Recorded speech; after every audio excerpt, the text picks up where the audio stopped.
এই বিএনপি নেতা কর্মীদের উপর বহু নির্যাতন নিপীড়ন শেখ হাসিনা চালিয়েছিল। ভারতীয় গোয়েন্দা সংস্থার রায় দিয়ে এদেশের অসংখ্য বিএনপি নেতা কর্মীর উপর নির্মম নির্যাতন চালিয়েছে। তাদেরকে গুম করেছে, তাদেরকে গ্রেফতার করে নিয়ে গিয়ে রাতের পর রাত নির্যাতন করেছে। তবুও দেশনেত্রী বেগম খালেদা জিয়া এবং তারেক রহমানের এই দলকে ভাঙা সম্ভব হয়নি। আপনারা দুদিন ধরে এসেছেন, আপনাদের উদ্দেশ্যে বলতে চাই যেখানে শেখ হাসিনা ব্যর্থ হয়েছে, ভারতীয় গোয়েন্দা সংস্থা এই দেশকে ধ্বংস করার জন্য সর্বোচ্চ চেষ্টা চালিয়েছে। যে বিএনপিকে ভেঙে দিলে এই দেশকে ধ্বংস করা যাবে, তারা যখন পারেনি, আপনারা এই অপচেষ্টা করে কোনো লাভ নেই।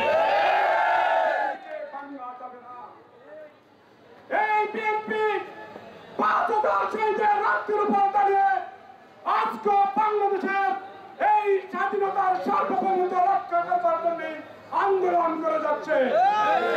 এই দেশের সাবেক প্রধানমন্ত্রী দেশনেত্রী বেগম খালেদা জিয়া অন্যের কাছে মাথা নত না করে তিনি এই দেশের জনগণের জন্য কারাগার বেছে নিয়েছেন।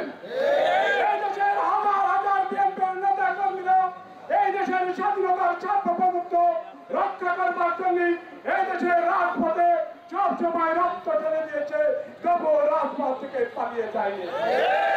দীর্ঘ ১৭ বছর আন্দোলন সংগ্রাম তিল তিল করে গড়ে ওঠে সেই ৫ই আগস্ট ছাত্র জনতার ঐক্যবদ্ধ আন্দোলনের মধ্য দিয়ে এই প্যাসিজ এই দেশ থেকে পালিয়ে যেতে বাধ্য হয়েছে।